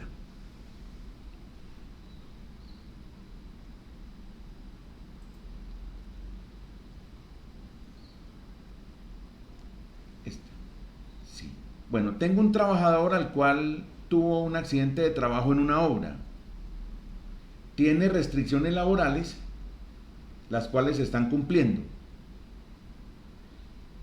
Él hoy tenía una terapia programada en horas de la tarde y no se presentó a laborar ni contesta las llamadas. ¿Se puede proceder con el despido por falta grave según reglamento interno? Muy bien. Este es un trabajador con visos de estabilidad reforzada. Pues obsérvese que viene de un accidente de trabajo, tiene restricciones, tiene terapias. ¿Qué pasa con un trabajador que tiene estabilidad reforzada e incurre en una serie de circunstancias totalmente acopladas a faltas del reglamento interno de trabajo? El trabajador con estabilidad reforzada es susceptible de ser llamado a descargos, de suspenderse, también, yo puedo hacerlo perfectamente, pero un trabajador de estos con presunta estabilidad reforzada y con para mí, visos claros de que posiblemente lo tenga. Es un trabajador que yo no puedo sacar sin permiso del ministerio, porque este cae exactamente allí. Yo miro descargos, se contempla la falta, voy al reglamento interno, busco qué aplicarle, pero observemos que hay una circunstancia que se da muy especial. Es que estoy despidiéndolo y tiene en el test de alertas varias consideraciones en favor de él. Por lo tanto, despedir a ese trabajador es casi que garantizar, sin el Ministerio del Trabajo a bordo, que una tutela lo reintegrará, con absoluta seguridad. Porque ese es un caso extremo donde yo estoy despidiendo con test de alertas, por lo menos con 3 o 4 razones, y sin ir al ministerio. Ese trabajador con toda seguridad terminará reintegrado. Una persona que en un accidente de tránsito pierde una extremidad, tendría brazo o pierna, pierde una extremidad, dice allí brazo o pierna, tendría estabilidad reforzada hasta alcanzar la pensión. Bueno, entonces hablamos de una persona que en un accidente de tránsito, pierde una extremidad, brazo o pierna, tiene estabilidad reforzada. Bueno, ahora al comienzo miramos varias cosas. La primera, que la estabilidad reforzada a través de la incapacidad en sentencia unificada de la Corte dijo que ya no tiene que calificarse que sea más del 15%. Y al no tener que existir una calificación previa, pues acá una pérdida de un miembro, realmente un brazo, una pierna, obviamente dependiendo del cargo, se considera una situación de máxima alerta, no hay ninguna duda.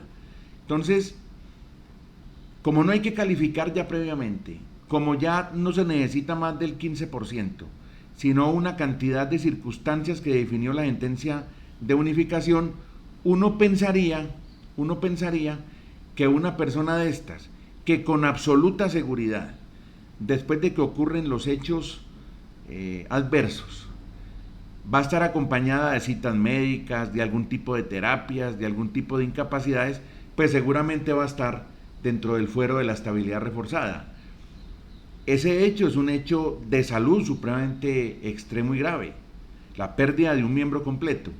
Me parece a mí que un caso de estos pues habría que atenderlo muy bien, porque si se suma a otros hechos, y máxime que está dentro de la esfera de lo que es un hecho notorio, para mí es un trabajador con estabilidad reforzada que podría tocarse, pero solo por negociación, salida negociada, o porque el trabajador empieza a incurrir en unas faltas graves, yo lo llame a descargo, le aplique el reglamento, pero pida permiso al ministerio.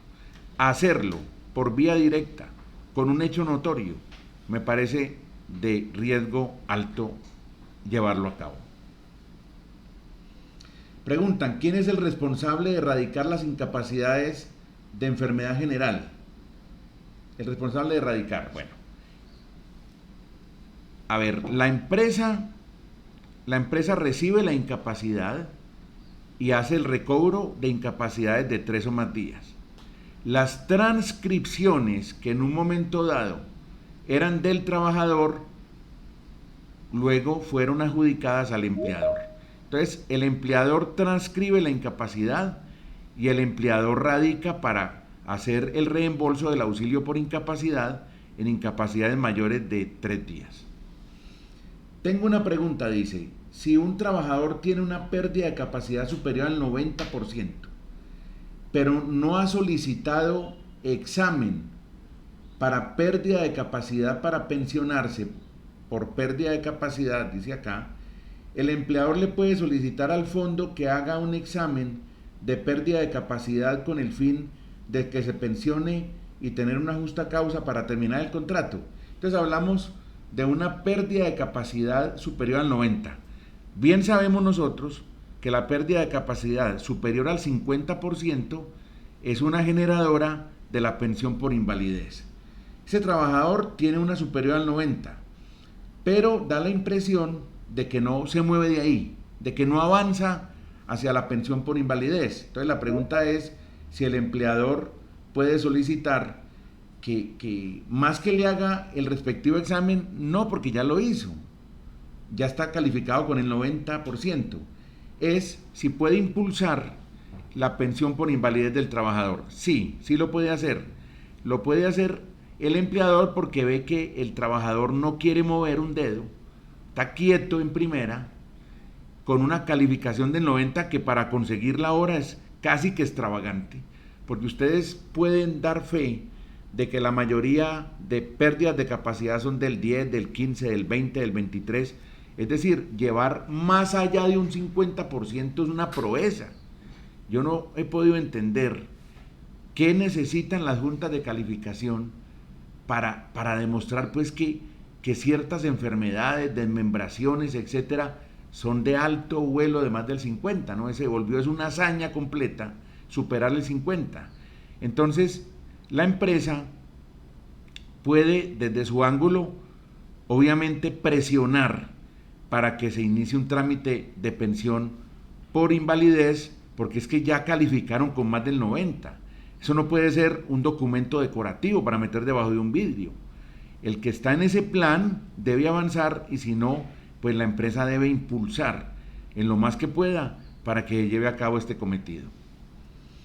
Si tengo un trabajador incapacitado con más de 540 días, pero no ha sido calificado, ¿lo puedo despedir porque se terminó el contrato por obra o labor? Bueno, aquí tenemos varios puntos. El primero es que hay un recorrido que es hasta 180 días continuos de incapacidad. El trabajador lo tiene asumido desde el punto de vista de que recibe el auxilio por incapacidad y le paga lo que se llama salario, entre comillas, que es el auxilio que recobra. Entre el 180 y el 540 ya pasa, cuando ha habido calificación de rehabilitación favorable, cuando ha ocurrido eso, pasa a que el fondo de pensiones le entregue el auxilio por incapacidad. Y el empleador, a partir del día 180, suspende los pagos. Ya no le pago más auxilio por incapacidad. En el 180 sale del pago del auxilio por incapacidad y lo asume el fondo de pensiones. Y a partir del 540 es la EPS la que entra a asumir ese pago. Pero es entendible que si un trabajador pasa de los 180 días y se mete en ese torbellino de llegar al 540, es entendible que realmente pues se empiece a elaborar una gestión de pérdida de capacidad laboral, que la puede impulsar la empresa misma o el trabajador. Tratándose de un contrato por obra, volvemos a lo mismo que hemos dicho ahora. Hay jurisprudencias que empiezan ya a insinuarse y a marcar un derrotero. No hay plurales jurisprudencias, hay jurisprudencias aisladas, pero todo parece indicar que aún con estabilidad reforzada por incapacidad, yo podría terminar ese contrato de trabajo porque demuestro que llegamos al filo del propósito del contrato, sumado a ello a que no tengo dónde ubicarlo en la empresa porque ese fue un trabajo específico, no va a ser reemplazado por nadie y fue una enfermedad general. Yo ahí con eso puedo envalentonarme un poco y terminar ese contrato por obra que, repito, no está en la jurisprudencia demasiado ventilado, pero ciertas sentencias, incluyendo una de la Corte Suprema de Justicia, Sala de Casación Laboral, pues alientan la esperanza de que esto vaya tomando auge y en el contrato por obra o labor, pues termine ese trabajador finalizado su contrato, porque aún con estabilidad ya hay una sustracción de materia de lo que se hizo. Otra pregunta, ¿podrían mostrar nuevamente el test de alertas? Sí, estamos cierto. El test de alerta, sí.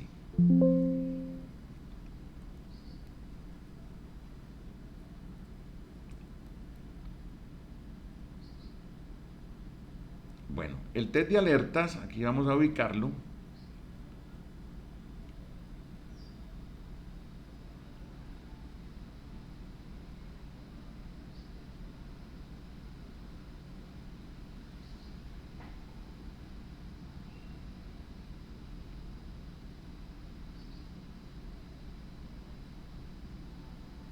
Aquí empieza el test de alertas.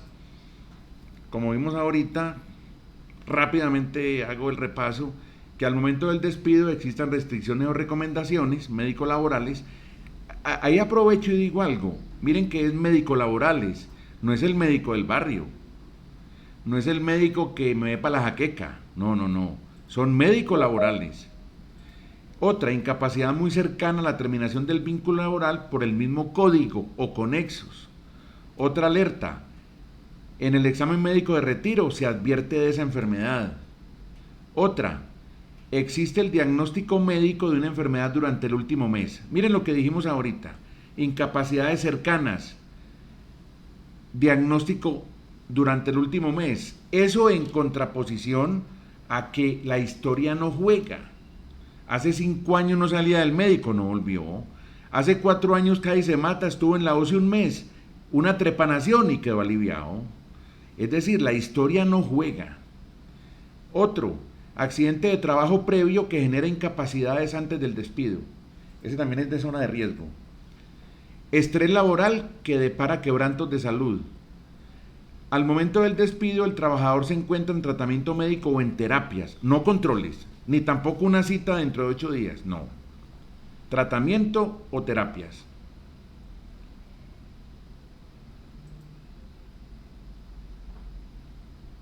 Bueno, vamos a pasar aquí a más alertas.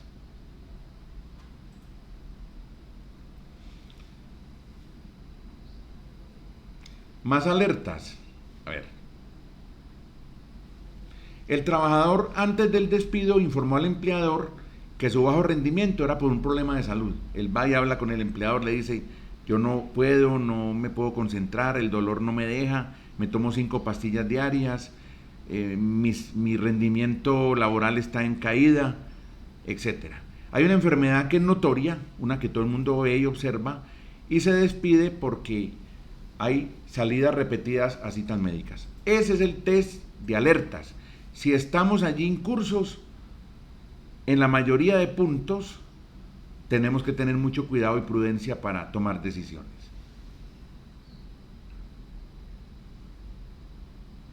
Preguntan acá, según entiendo, cuando se termina la obra o labor en un sitio, pero hay una nueva obra donde puedo trasladar al empleado, no puedo hacer una atrocidad a ese contrato indicando el cambio de sitio. La labor sería la misma o debo hacer un nuevo contrato. Listo, el contrato por obra o labor tiene unas características determinadas. La primera es para un hecho específico. Pintar 5 apartamentos. Cuando yo echo la última brocha en el techo allá al cierre de todo, ese contrato termina. Entonces la primera característica es su especificidad y su marco temporal. La segunda característica es un contrato que yo realmente no puedo prorrogar, no puedo hacer un otro sí, yo no puedo modificar. Hombre, lo contraté para pintar 5 apartamentos y le voy a hacer un otro sí que para que ponga 200 baldosas. No, ese es otro contrato por obra o labor. Entonces el otro sí no es de la esencia, digamos, de un contrato por obra o labor, salvo algo minúsculo. Por ejemplo, lo contraté para pintar 6 apartamentos y hago un otro sí para decir, no son 6 sino 7, pero es lo mismo, es pintar apartamentos del mismo edificio ubicado en este. Sería, digamos, el único punto que quedaría a salvo en un contrato por obra o labor, siendo molesto que haya un otro sí, pero digamos ahí habría una justificación de que ese es como un apéndice de lo que hay.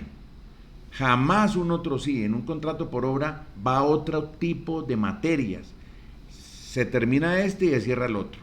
Y la última característica del contrato por obra es que no tiene preaviso, sino que tiene que ser tan claro que una persona tercera lo lea y entienda que su obra o labor es o un hecho determinado, instalar 400 baldosas, pintar 5 apartamentos, instalar las tejas de una finca en Guarni.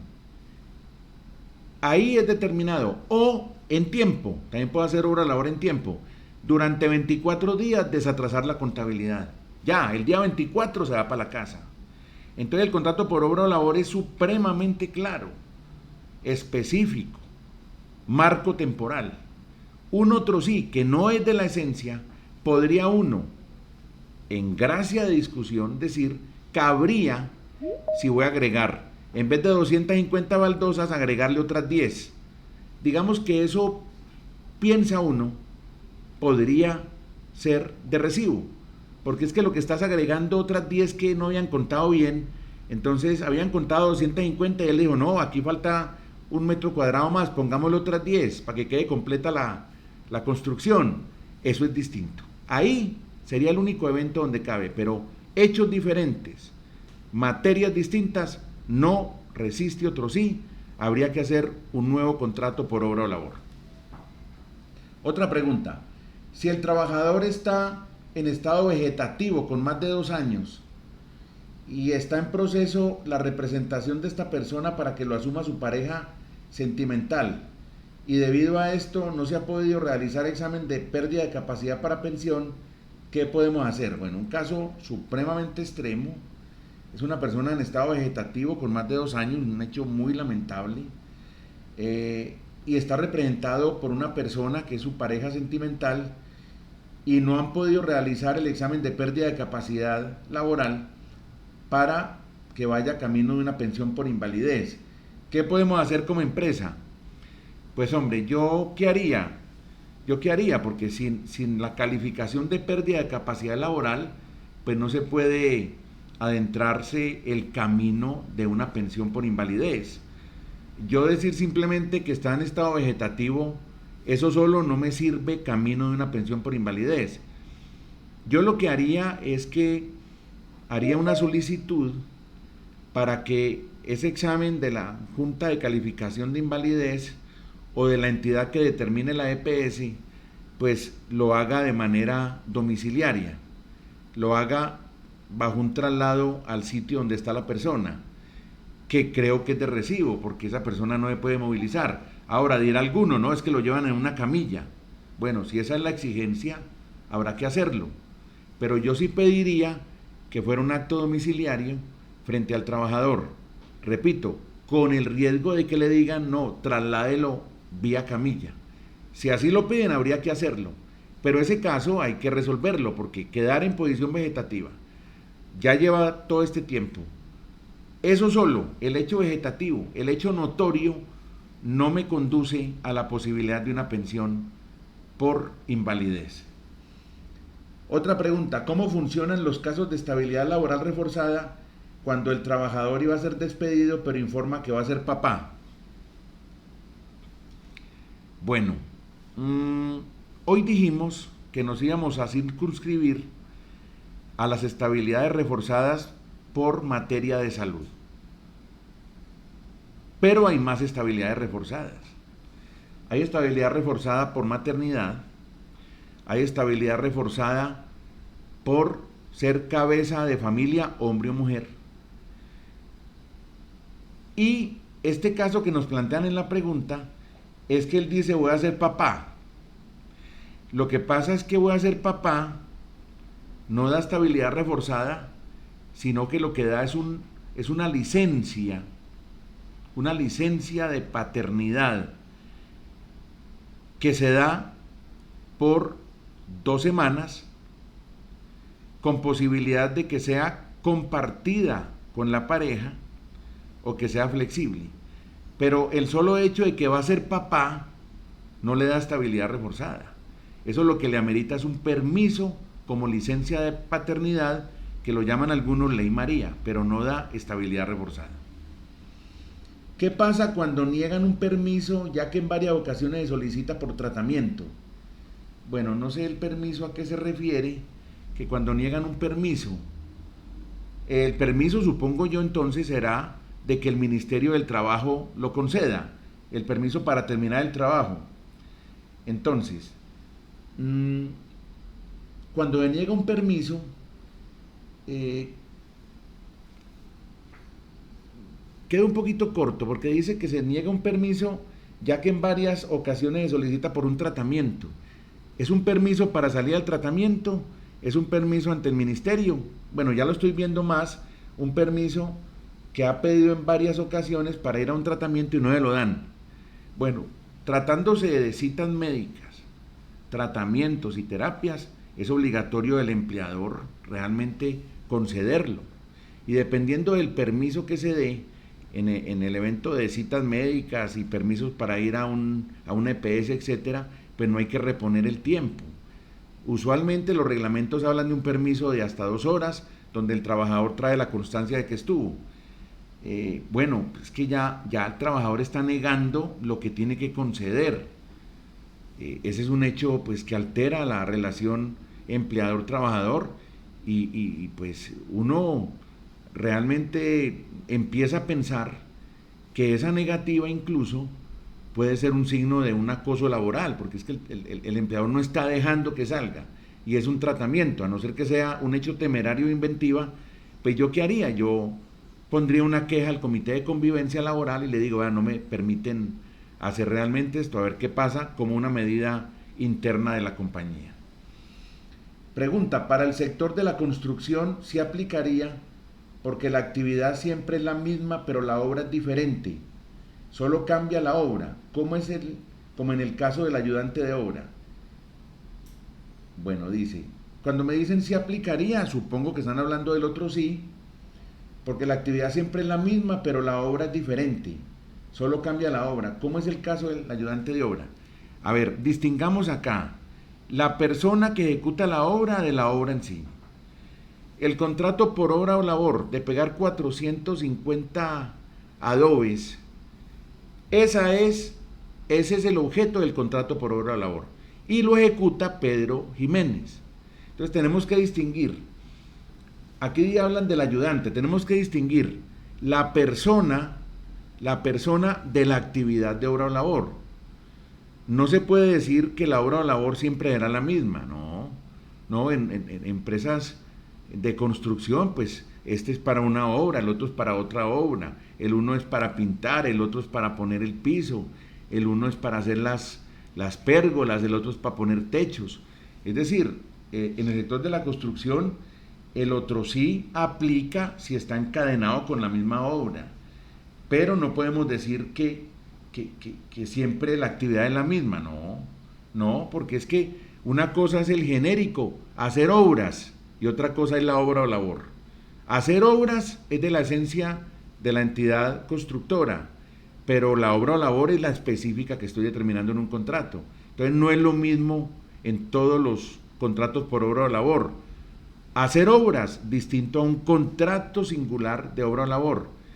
Un ayudante acá puede ser una obra o labor de ese ayudante en otra obra o labor. No hay hechos iguales. Preguntado, ¿se puede dar el despido? ¿Se puede dar el despido cuando hubo reintegro con restricciones, pero se evidencia que el trabajador no cumple con las nuevas funciones que le fueron asignadas o se puede considerar como acoso? Entonces, aquí tenemos antecedentes. El trabajador recibió la terminación del contrato, fue y entuteló, consiguió el reintegro y hay restricciones, pero el trabajador no cumple con las nuevas funciones que le fueron asignadas.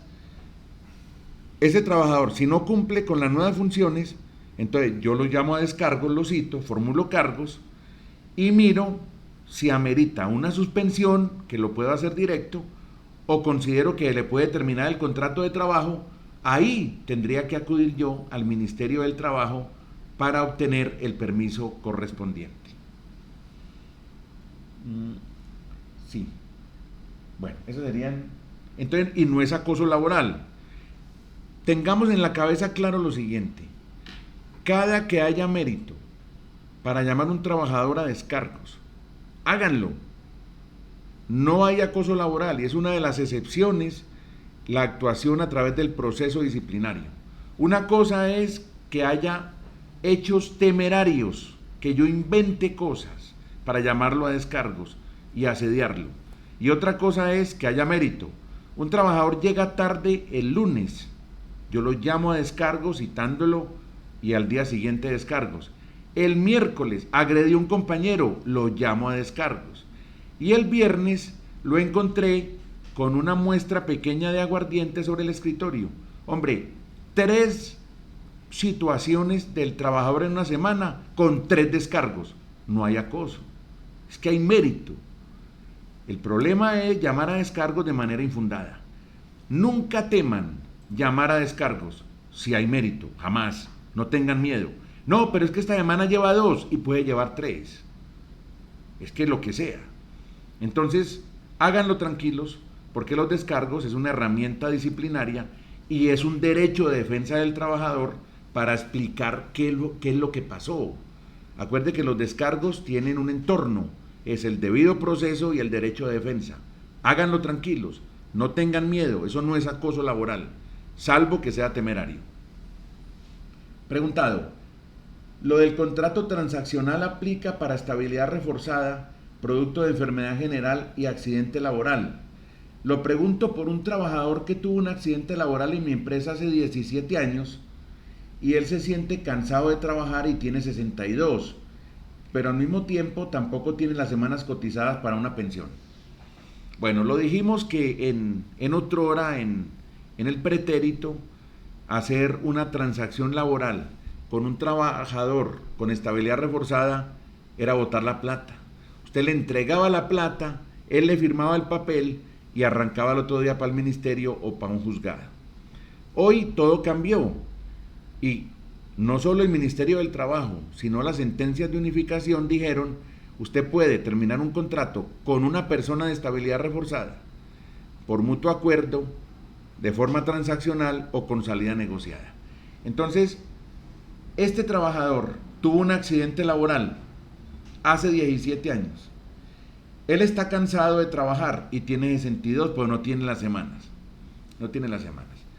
Bueno, vámonos a situar en el ángulo del trabajador.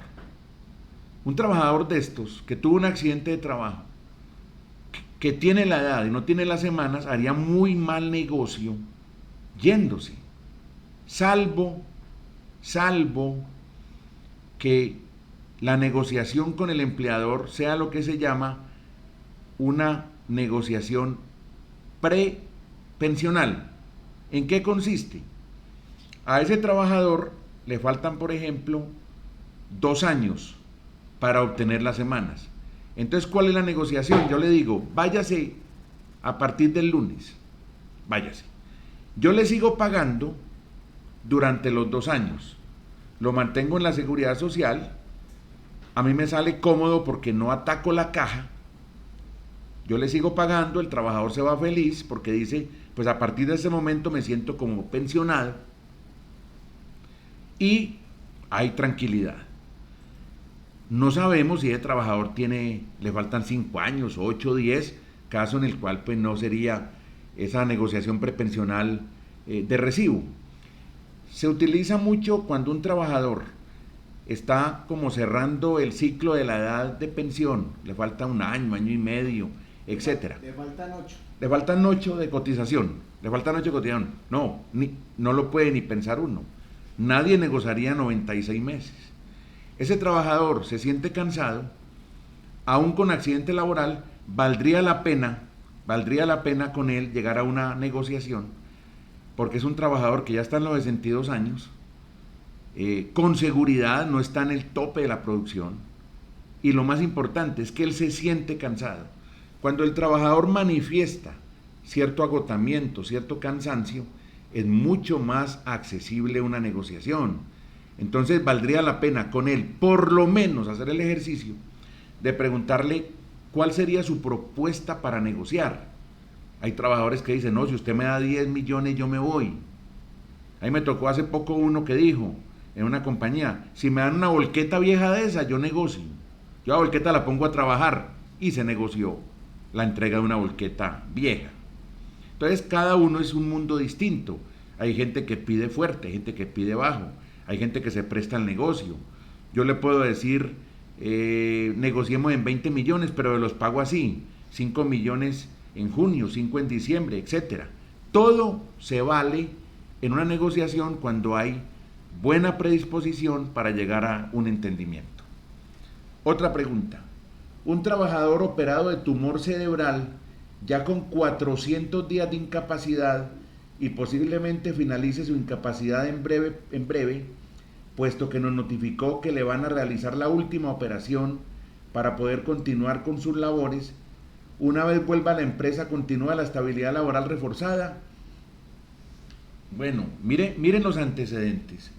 Tumor cerebral, 400 días de incapacidad, aunque se dice que posiblemente termine la incapacidad, pero mire el antecedente, 400 días de incapacidad, una última operación, indudablemente es un trabajador con todo el relieve de una estabilidad reforzada, todo el relieve, que la tiene toda, con seguridad. Si hacemos el test, va a aplicar a prácticamente todo. Ese es un trabajador con toda la estabilidad reforzada. Ya uno lo que hace es que se reubica a ver qué puede hacer él, pero tiene toda la característica de una estabilidad reforzada. La respuesta es sí, la tiene. Bueno, yo creo que estamos ya entonces finalizando esta charla. Espero que algunos puntos hayan quedado claros, en esta etapa de tanta actualidad como es la estabilidad ocupacional reforzada, pues haber obtenido estos comentarios sobre claves, sobre alertas, como una aproximación a lo que puede considerarse sería una estabilidad reforzada. Pues yo creo que puede ser para ustedes de un interés importante, porque es posible que conozcan toda esta materia, porque todo el mundo ha leído sobre ella, ya que es un momento coyuntural donde hay que estar muy bien empapados, pero al menos hicimos un repaso, un ejercicio de recopilar todo esto con base en sentencias de unificación que son absolutamente claves y provenientes de la Corte Constitucional. No olviden por último que en CROSS sus inquietudes jurídicas tendrán siempre una resolución. Muchas gracias por estar atentos, por atender, por participar tan copiosamente, y de nuevo muchas gracias a CROSS por la oportunidad de ponerme en contacto con tantas personas que son receptáculo de todo esto, y si están acá es porque tenían absolutamente el interés en estas aproximaciones y consideraciones. Una muy buena tarde restante para todos.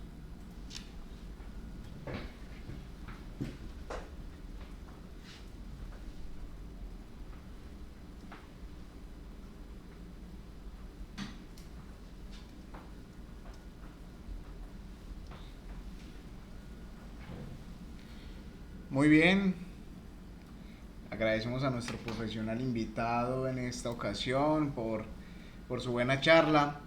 Nos gustó maravilloso la buena participación en el chat. Qué bueno esas preguntas, a veces preguntas que llevan mucho tiempo sin resolver, y qué bueno que de cierta u otra forma hayamos podido intentar dar una pequeña respuesta a de pronto algunas de sus preguntas complejas. Pero bueno, de cierta forma fue una capacitación exitosa gracias a que pudimos aprovechar el tiempo. En ese momento estamos compartiendo el link que lleva a la calificación de este espacio. Este tiene varias orientaciones.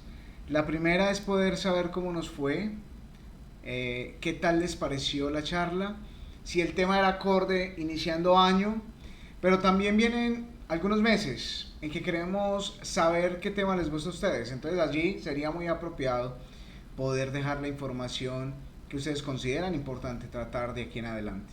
Y adicional, también justificar el tiempo con nuestros líderes con un certificado de asistencia que se enviará después de dejar los datos. Por favor, esfuércese por dejar los datos acorde a la exactitud para que podamos enviar mediante un correo un certificado de asistencia y así poder justificar estas 2 horas de capacitación. Entonces, vuelvo y lo envío al chat para que ustedes puedan allí ingresar. Me cuentan si todo está bien. Ya vemos que algunas personas lo han intentado y han podido llenar la calificación a este evento y de cierta una manera también devolverles el certificado de asistencia.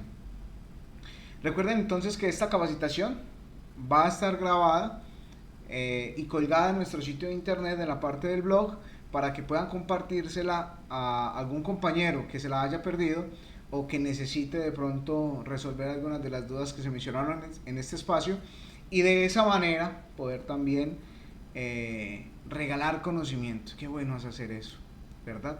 Entonces volvemos y colocamos el link para calificar el evento. Ya llevamos, voy a mirar, 12 personas que han registrado allí las respuestas.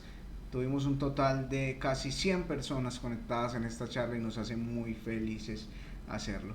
Voy a dar por finalizado entonces la grabación que tenemos para nuestro canal de sitio web, pero esperamos que entonces puedan ir registrando la asistencia a la calificación. Regálenme un momentico, voy a finalizar esta grabación.